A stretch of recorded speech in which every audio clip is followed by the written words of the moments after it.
그렇죠. 확고한 지역 기반 자체가 이렇게 자리를 잡고 있어야 하고, 그리고 실제로 진보 진영의 상징이라고 할 수 있는 호남에 대해서는 굉장히 신경을 썼고요. 그래서 우리들도 방송을 그런 개념으로 엄청 많이 했는데, 호남에서의 득표율이 출구조사라든지 개표 과정에서 나오는 거 보니까 굉장히 감동스러웠었거든요. 더군다나 그 지역에는 현역 의원이 2명인가 밖에 없잖아요. 호남 그렇죠. 통틀어가지고. 그러니까 실질적으로 그 당시에 호남 선거 사령탑은 두 사람이다는 얘기가 있었어요. 김정숙 여사하고 김원걸 위원장. 맞습니까? 아, 그건 좀 이제 좀 과찬이신 것 같고요. 그 현지에서 우리가 이름이 알려지진 않은 분들이지만 현지에서 꾸준히 조직을 관리하고 열심히 뛰어주신 분들이 계셨기 때문에 이게 된 거죠. 이제 근데 어쨌든 지난번 제가 여기 나왔을 때도 말씀을 드렸지만 그 호남의 유권자들이 역시 기대했던 대로 현명한 판단을 내리셔가지고 선거 초반, 그러니까 4월 초 정도만 해도 좀 염려가 되는 상황이었었는데 불과 한 달 만에 상황을 완전히 바꿔놓으신 거죠. 위원장님은 공도 있는 거잖아요. 그렇죠. 글쎄요. 그렇게 말씀드리고 싶어요. 아니 박지원 대표님 저격수는 유일하게 위원장님이 했잖아요. 다 잡았잖아. 아무도 대꾸를 못해.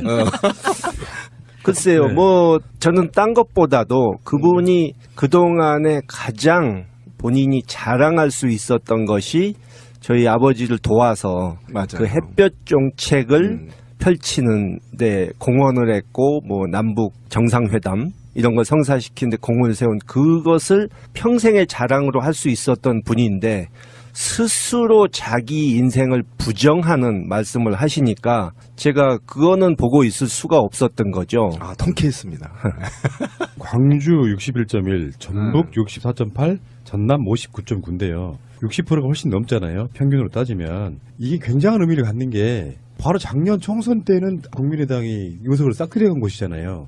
근데 여기서 그 당의 대선 후보가 나왔음에도 불구하고 다른 당, 객관적으로 보면 그런 거죠. 다른 당의 후보가 60%가 넘는, 제가 항상 방송으로 드리는 말씀 있지 않습니까? 선거라든지 여론조사에 60%가 넘으면 압도적인 것, 그게 의미가 없어지는 것처럼 이렇게 압도적인 상태가 됐단 말이에요. 이거는 선거로 설명이 굉장히 어려운 이야기예요, 이게. 어떻게 보면은. 그렇죠. 지역위원장들 완전히 장악하고 있는 상태에서 이렇게 역부로 나타났다는 건 정말 신기한 일이죠.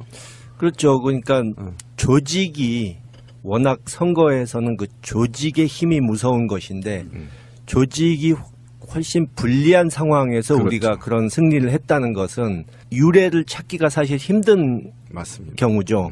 근데 결국은 이 호남의 유권자들이 막판에 이제 안철수 후보가 좀 오락가락하면서 보수층의 표를 얻겠다고 무리하게 우클릭을 하고 과거에 자기가 했던 말을 뒤집고 이러면서 처음에는 누가 되던 간에 정권 교체 아니냐 이렇게 생각하셨다가 나중에는 이게 제대로 된 정권 교체는 문재인 후보밖에 없겠구나 하는 생각을 하셔가지고 그러니까 그분들에게 최우선 과제는 제대로 된 정권 교체를 하는 것이니까 그렇죠. 그렇게 결정을 내리신 거죠. 저희 어머님 변화만 보더라도 저는 이제 사실은 성남시장님을 대기를 했는데 예. 지방에서는 성남시장이 누군지를 모르더라고요. 아무래도 인지도가 좀 떨어지죠. 네, 저 깜짝 놀랐어요. 그래서 어머님 입에서 나온 게 안철수가 새로운 사람이라면서 이렇게 얘기를 몇 개월 전에 하시다가 선거 한 달 정도 남고 야 안철수 저거 안 되겠다. 차례 지내러 갔을 때 제사 지내러 갔었구나. 그런 말을 하더라고요. 그래서 그것만 보더라도 변화가 굉장히 민감하다. 70이 넘은 70 중반이 넘으신 어머님도 뉴스를 보니까 이건 아니다라는 정서가 바닥까지 훑고 가는 거죠. 근데 거기에 이제 뭐 문재인 후보 개인의 능력, 뭐 사회적 흐름 이런 것도 있을 거고요. 잘 생각해 보시면 저는 숨은 공로자 두 분이 진짜 있다고 생각해요. 그게 저는 민주당이란 당명하고요. 그리고 김홍걸 위원장이라고 보거든요. 예를 들어 보세요. 국민의당이 민주당이라고 하는 그 약칭 민주당을 가져가서 나중에 국민민주당이라는 방식으로 이렇게 플레임 만들고 약칭으로 민주당 쓴다. 이게 첫 번째. 두 번째, 김홍걸 위원장님은 본인 위원장님의 위치뿐만 아니라 이호 여사님하고도 가장 가깝게 서로 뜻을 펼치는 분이시잖아요. 그러니까 DJ 유지가 남아있는 유일한 공간이에요. 근데 이분이 국민의당 쪽에 가버려요. 어떻게 됐을까요? 선거 굉장히 이상해지는 거죠. 그렇죠. 이 두 가지가 문재인 후보의 개인적인 역량, 뭐 인품 이런 거 포함, 후보 자질 포함 이 세 가지가 저는 이렇게 같이 맞물려서 호남의 압승이 가능했다고 보는 거예요. 글쎄요, 지금 민주당 부분을 말씀하셨는데 그렇게 됐으면은 실제로 효과가 어느 정도 있었을 수 있겠지만 근본적으로 그럴 수 없었던 것이 이제 안철수 후보가 민주당이란 당명 자체를 원치 않고 그렇죠. 구시대 야당과 자기가 이렇게 동일시 되는 것을 원치 않았기 때문에 결국 불가능한 예. 그리고 좀 덧붙이자면은 안철수 후보가 아까 이제 우클릭 얘기를 했는데 제가 작년 초부터 그걸 지적했거든요. 중도라고 하는데 중도란 것이 좌우 사이를 수시로 이리 갔다 저리 갔다 한다든가 모든 사안에 있어서 이 중간에서 있다든가 이러면은 결국은 누구에게도 환영을 받지 못하고 나중에는 버림받게 된다 이랬는데 결국 그게 그렇게 됐죠. 그 결과가 나온 거죠. 그 위원장님, 민주당 당명도 당시에 새정치민주연합일 때는 거부했을 수 있으나 표가 된다면 뭘 못했겠습니까? 사실 그렇지. 안철수 지금 충분히 됐다고 보고요. 그러면은 이제 이게 단순하게 뭐 대선에서 문재인 후보가 60% 넘는 득표율로 호남에서 했다 이런 게 아니라 우리는 뭐 어떻게 해도 지금 청문회 전국이니까 이따가 그런 얘기는 다시 하겠습니다만 청문회 전국이니까 아직은 뭐 그런 게 없지만 당장 지방선거가 지금 1년 앞으로 다가왔고요.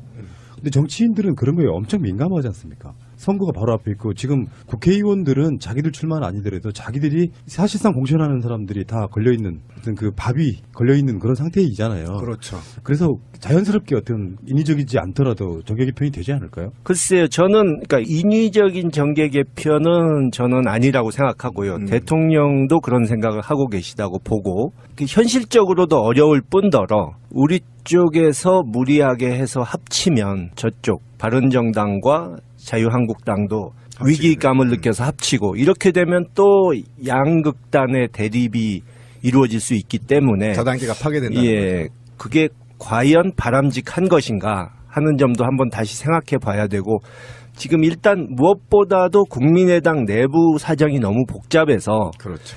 그러니까 그분들이 제가 듣기로는 공개적으로는 누구도 말을 하지를 않는데 이제 서너 명씩 따로따로 모여서는 온갖 불만을 얘기하면서 이렇게 해야 된다 저렇게 해야 된다 하는데 의견이 아주 분분하다는 거죠. 그러니까는 의견 통일이 되지 않는 이상 통합은커녕 이 연대도 그렇게 간단한 일은 아니라는 얘기. 박지원 대표는 이제 문재인 대통령 이렇게 추앙해주기. 그렇죠. 그랬더니 지금 비대위원장 하시는 박주선 의원이 네가 뭔데?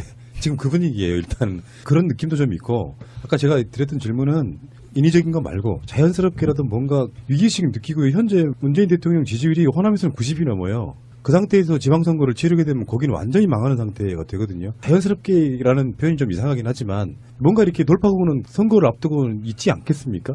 과거 같으면 일부가 탈당해서 민주당으로 온다든지 이런 일이 있을 수도 있는데 요즘은 또 분위기가 이렇게 당적을 자꾸 바꾸는 것에 대해서 굉장히 국민들이 부정적으로 보고 철새 취급을 하니까 그것도 간단치는 않죠. 또 배신자 소리를 듣고 하니까. 그러니까 지금 그런 생각을 하는 분들 중에는 예를 들어 국민의당이 바른정당과 합친다든가 이런 뭔가 도저히 여기하고는 같이 못하겠다 하고 나올 수 있는 핑계를 노리고 있을 수는 있겠죠.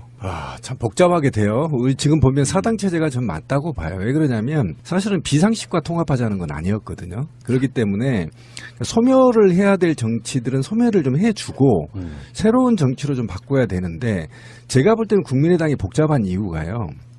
지난 선거를 돌이켜보면 대선이 있고 초반에 지방선거가 이루어지면 거의 집권 여당이 이겨버립니다.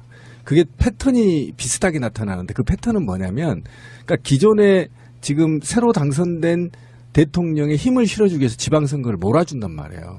이런 걸 다 감안해서 봤을 때 국민의당은 굉장히 위기의식을 느낄 수밖에 없다. 저는 그렇게 보거든요. 이건 대선 자체가 아까 그 약간 드라마 같은 이야기라고 했던 것 중에 불과 대선 끝나고 10일이 안 된 상태에서 광주 5.18 행사가 있었잖아요. 그렇죠. 근데 그 약속을 대선 며칠 전에 하고 가고 후보가 당선되고 와서 정말 명장면 하나 만들어진 것 중에 하나가 그때 태어났다는 뭐 그분이 아버지 그리면서 연설하고 나서 원장님 대통령이 가서 이렇게 안아주는 장면 같은 거는 너무 상징적이어가지고 그렇죠. 그래서 이게 민심은 막 요동치고 국민의당 지지율은 뭐 한 자릿수로밖에 안 나오고 선거는 다가오지. 그러니까 지역위원장들이나 현역 의원들 입장에서는 매가 탈 것 같고요. 이게 당장은 밖으로 못 늘어나는데 내년 6월 지방선거가 있으면 내년 초 정도 되면은 들썩들썩 하지 않겠냐고요. 그대로 두면 다 떨어지는 건데요. 그렇죠. 5.18 그 행사가 이거를 이 권투 경기로 치면 국민의당이 이제 정신이 오락가락 휘청휘청 하고 있는데 마지막 끝내기 펀치를 얻어맞은 맞아요. 꼴이 돼서 아마 그분들이 그 충격이 컸을 거라고 봅니다. 근데 어쨌든 좀 지방선거랑 전체적으로 얘기를 해보면 저는 작년에 강주도청을 가봤는데 유가족 단체에서 집회를 하고 계시더라고. 농성을 정거농성을 하고 계시는데 왜 정거농성을 하고 있냐라고 물어봤더니 저는 정말 강주가 그렇게 바뀐지를 몰랐어요. 제가 얼마나 황당했냐면 도청 건물을 전부 리모델링을 해버렸어요. 보셨죠? 예. 그 총탄 이런 거를 전부 보이지 않게요. 합판 등 인테리어로 전부 다 발라버렸어요. 그리고 그 나무 바닥은 나무로 그 냄새나는 나무로 딱 교체해버리고 그래서 그거를 보존하지 않으려고 했다는 것 자체가 굉장히 불쾌했어요. 그래서 저는 아까 통합위원장한테 그 점을 물어보고 싶었어요. 지금 호남에 이번에 더불어민주당을 지지하고 문재인 대통령을 지지했던 이유가 어쨌든 호남 그 혁신과 개혁 그리고 사회적, 경제적, 정치적 소외 지역에 골고루 재화를 분배를 하지 않는 그동안의 불만들이 함축되어 있다고 보고 그다음에 일반 정치인들의 개혁이 퇴색시키고 기득권화되어 있다는 점도 좀 아시죠? 네. 예, 그러면 이제 지방선거를 이기려면 지역 정치가 환골탈태를 해야 된단 말이에요. 제가 최근에 작년에입니다. 저희 고향이 이제 없어질 위기에 있어요. 신도시가 들어선다는 겁니다. 근데 그 지역을 설계하는데 이제 부도지사가 온 모양이에요. 부지사가 쉽게 말하면. 그런데 그 비포장이거든요. 근데 소방차가 와서 물을 뿌렸다는 거예요. 부도지사가 오기 전에. 그걸 보고 밭을 매든 김을 매든 어르신들이 혀를 찼다는 거야. 그러니까 뭐냐면 국민들은 저게 이미 구시대라는 걸 알고 있단 말이에요. 그런데 전라남도의 관료들은 새누리당만큼이나 관료가 되어 있단 말이에요. 이런 정치와 중앙정치의 갭을 어떻게 줄이고 개혁의 정치, 소외의 정치를 탈피할 수 있는 거냐. 이런 측면에서 통합위원장이 그런 가운데에서 어떻게 역할을 하느냐에 따라 지금 호남이 새로운 아래로부터 진정한 혁신, 개혁, 그다음에 통합이 이루어질 수 있는 것인지 그런 좀 의견을 좀 들어보고 싶었어요. 오늘 꼭 오신다고 그래서. 네. 저도 그 부분에 있어서는 동의를 하고요. 예. 그러니까 호남의 단체장들이 예.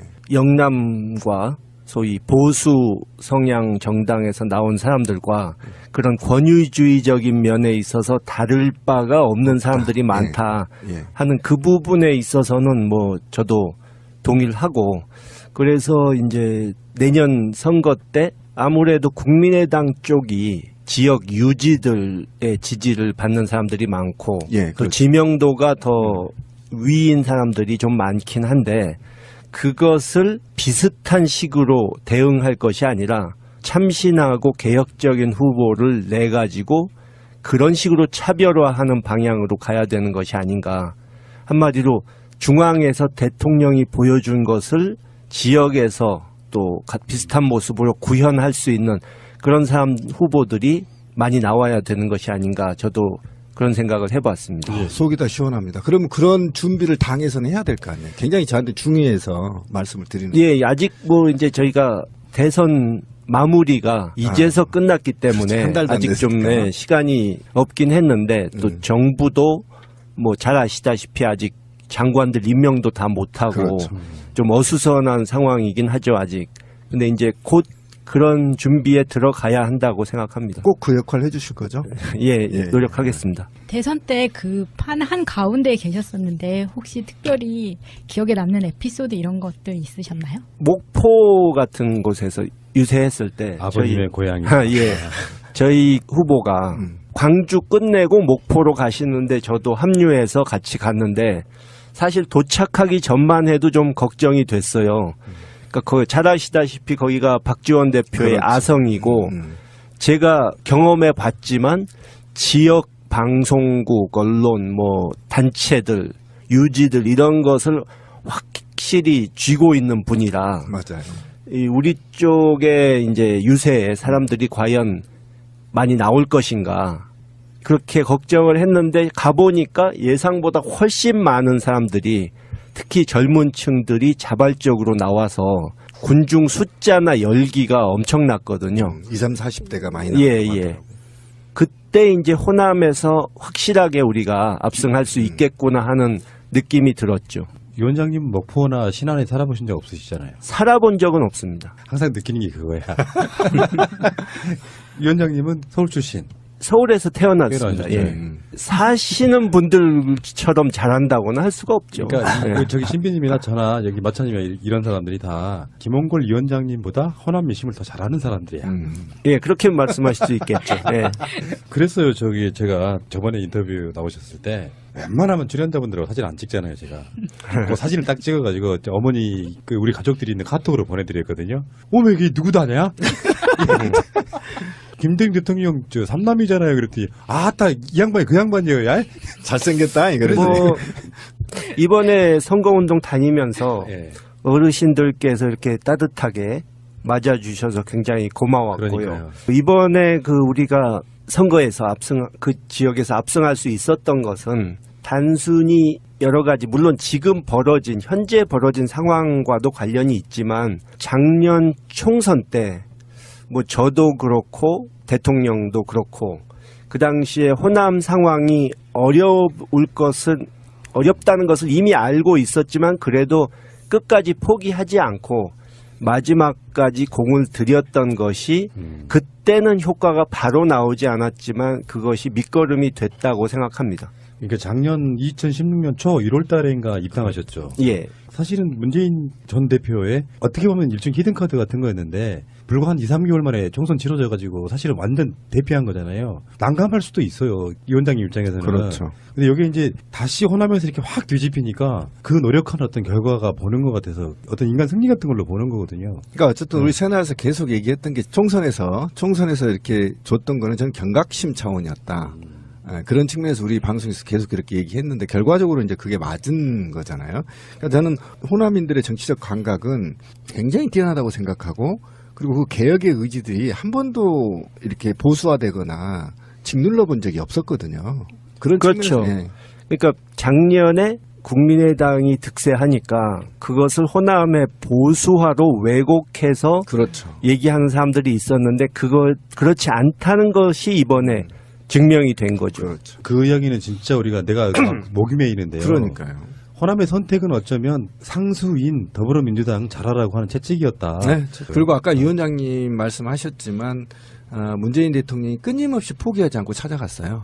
네. 그런 측면도 굉장히 높이 봐야 되는 거죠. 우리 영부인께서 포기하지 나오시면은 또 호남에서 이렇게 방어도 넣고 선거운동 하실 것도 좀 들어봐야 되는데 어쨌건 사실상의 호남 공동 선대위원장 자 고생하셨고요. 축하드리고요. 또 마음의 짐을 좀 더신 것 같다는 생각 좀 들고 그러니까요.